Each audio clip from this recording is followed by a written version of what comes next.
khổ máu rồi Muôn ngon nhìn muôn nó mới tắt lò Bài.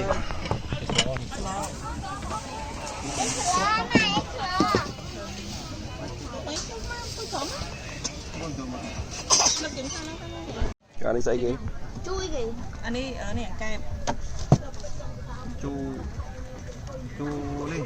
kèm bông Cô có đam. đâu rồi mang mặt đường ấy đây này kèn bay kìa xa đó là bay lo phừng phừng em kèn bay kìa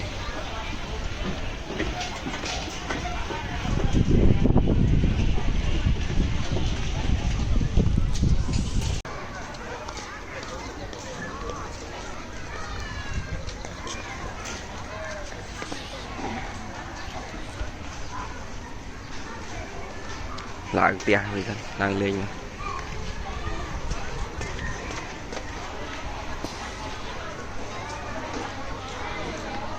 lạng ok lạng bán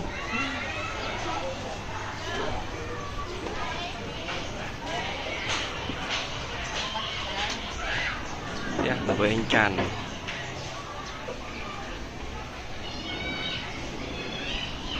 à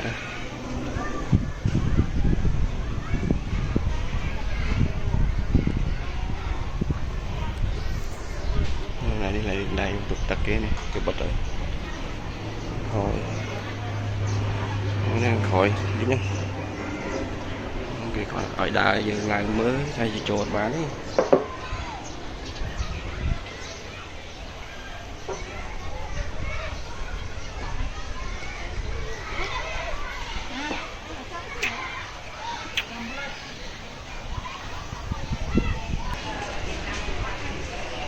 lâu chân cả mình làm gì đó sự viên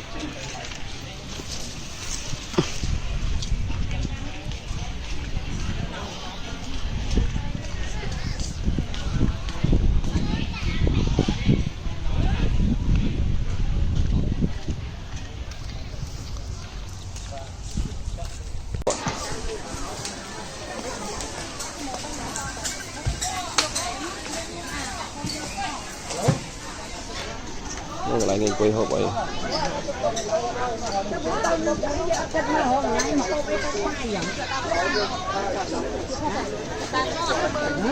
anh cho được mai xây sẵn khó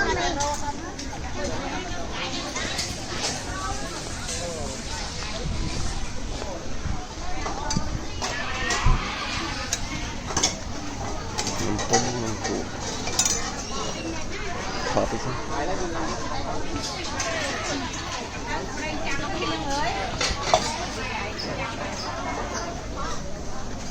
thằng nào chặt bay ơn cái này nóng bánh chóc bò bò hệ bắt tầm bò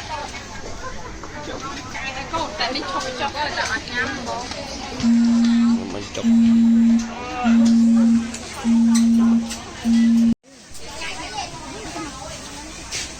hải sản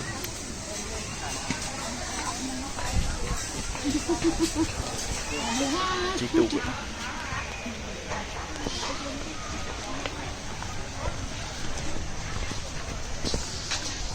kia bằng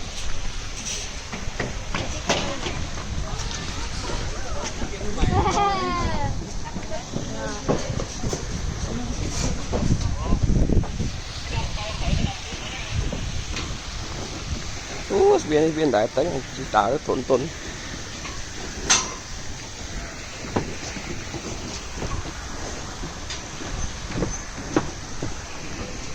à đây là lẹ lẹ anh ấy càng khóm nó chứ đã lên tu cái này tuần tuần hàng lỡ cái nhà máy hàng cái hồi nị than lỡ nó xảy ra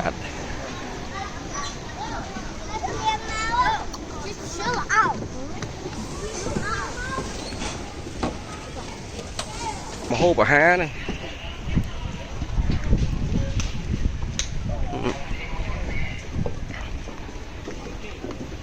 27 bông là 27 rồi nè. 27 con chơi khăn đúng không? Hàng tuổi. Ok. Đây nha nó chạy.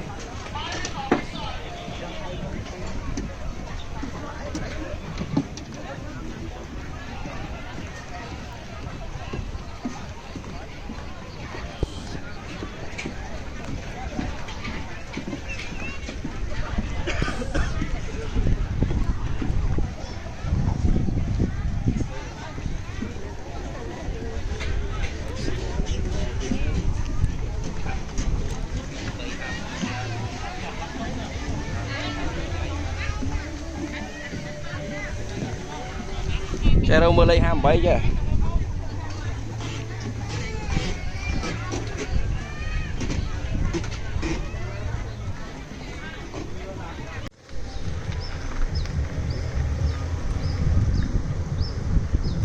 Nóng gì xì nữa.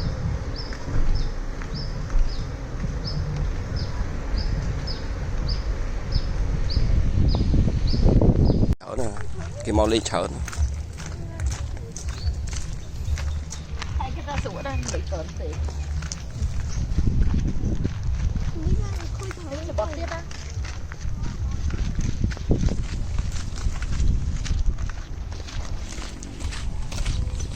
Mà tình bọt sần. Do nắng đâu ba.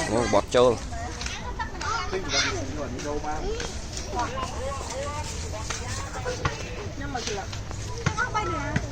Bọt nó mới như đâu, bọt nhăn nó thành cái mình.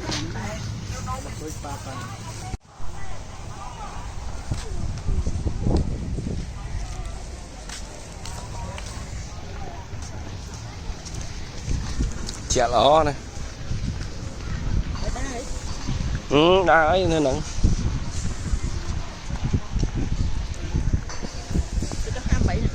Ọt đằng. Mà lương ti mua vậy. Lại đi lọ cái. Đi cho cái thông thông đó nè.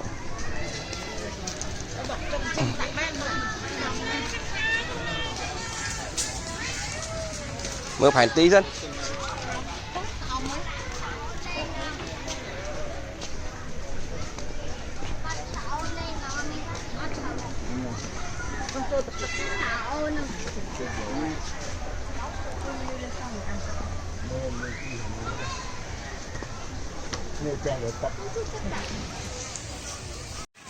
Được ăn mùi. Chết đặt lại cho.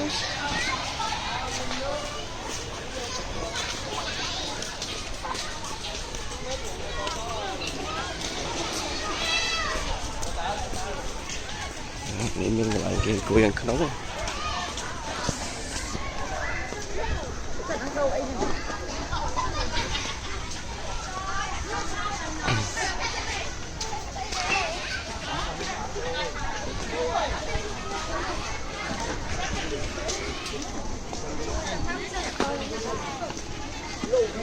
Xe quán điện. Cái căn là ép đồ ạ.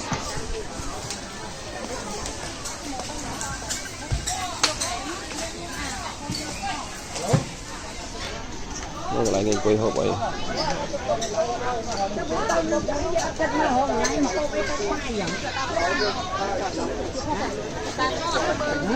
Ăn cái nước mai xay sẵn.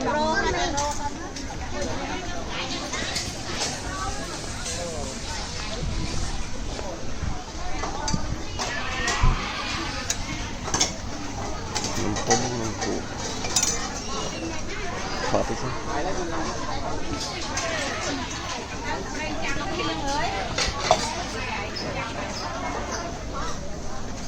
Thằng nào chặt bay ơn. Cái này nóng bánh chọc. Bò bò hẹ bắt tầm bò.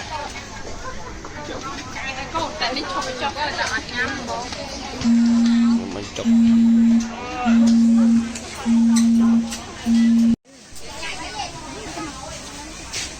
Hải sản.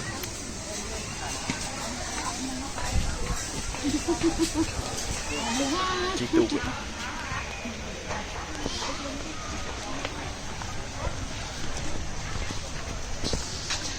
Kia bằng.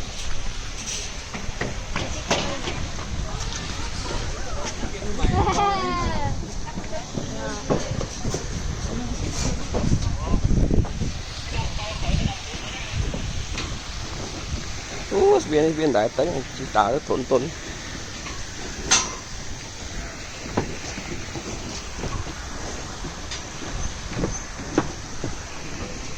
đá đây là lẹ này càng khóm nó sẽ chứ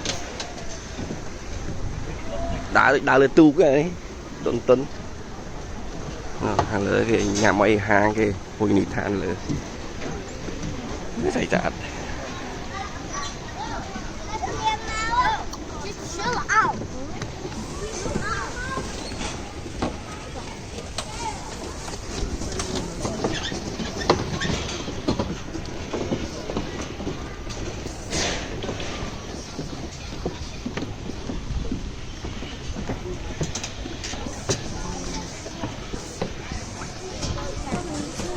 Còn cho 27 nè.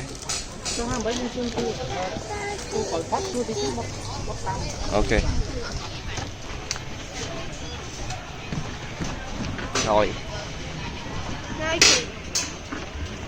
Đó là ý khuôn đấy. Hot chủ tipi bắt đam. Nó mưa khá nọ. Hàng kì. Anh ấy có lấy cái món làm hô bà há này.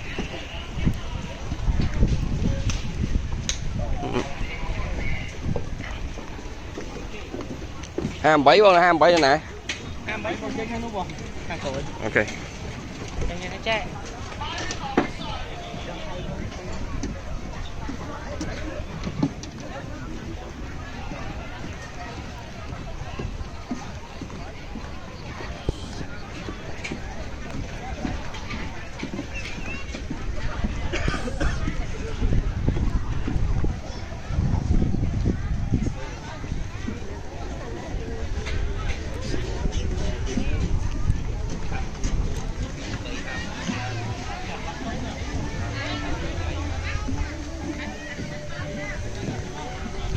Xe đâu mưa lấy 27 chứ.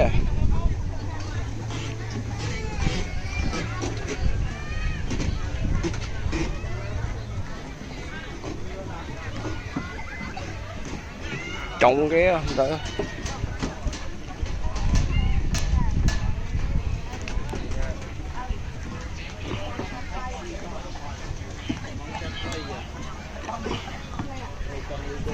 Trồng cái bé nó 27 rồi.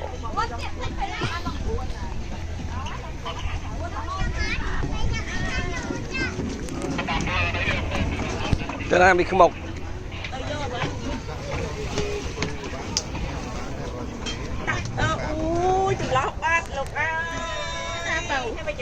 Tại giờ bơi mà.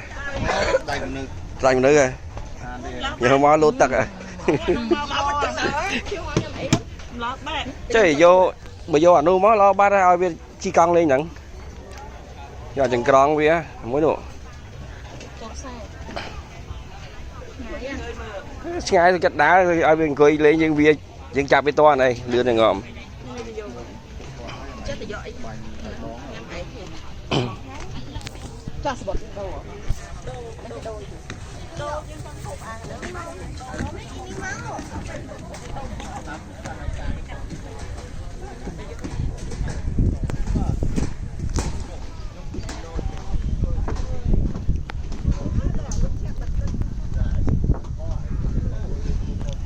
Đẩy thủng mà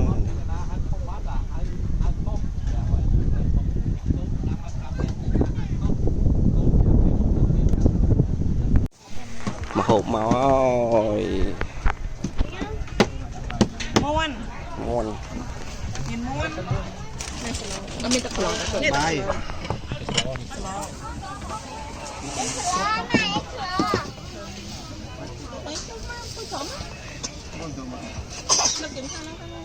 Cho anh xây gì?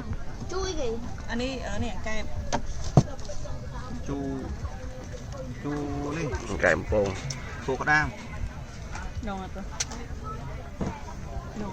Nó mặt đường ấy. Đây này.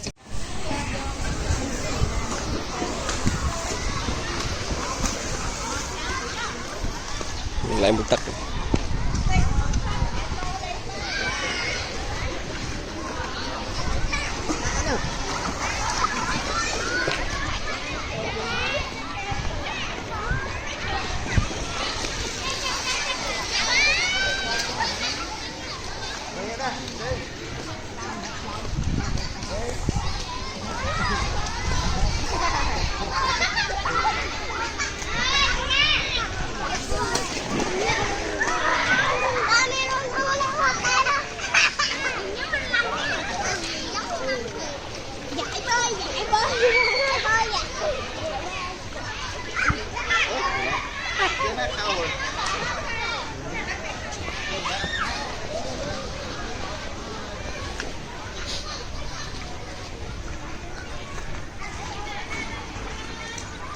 tia hay cái này này tia đi xa đó tia thúng tia chơi cái tia cái là về chăn một cái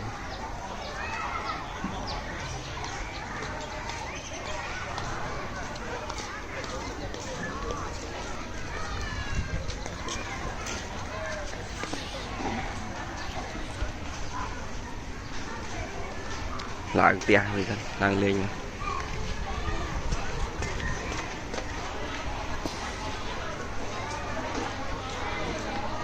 Lan ok Lan bạn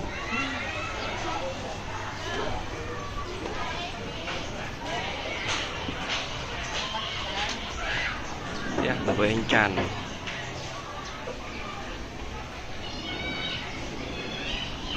à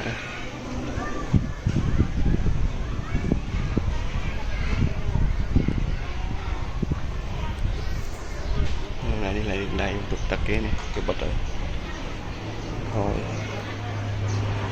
nên khỏi đi nhá cái còn ở đây giờ lại mới hay gì trộn bán đi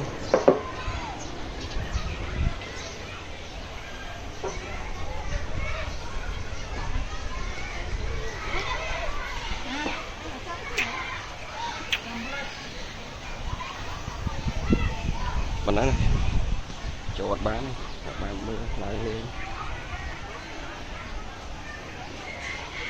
chưa thông thông mơ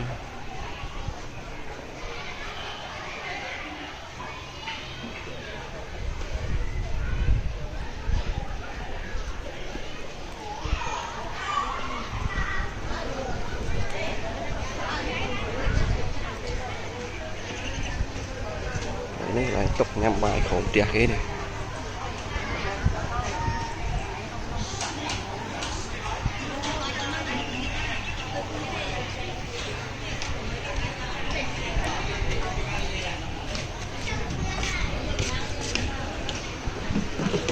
chanh này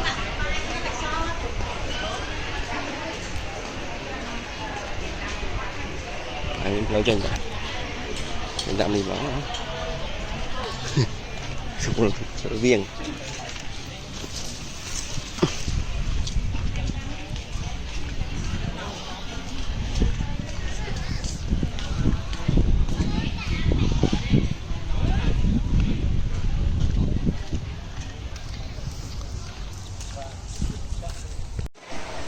bay kìa xa đó là bay lo phừng phừng em can bay kìa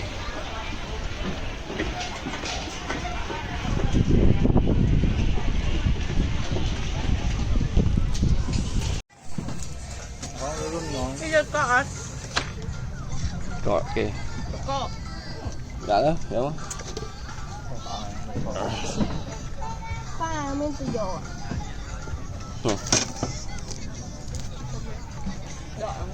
Chết rồi, chưa? Nước chết rồi.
cho là hơi đó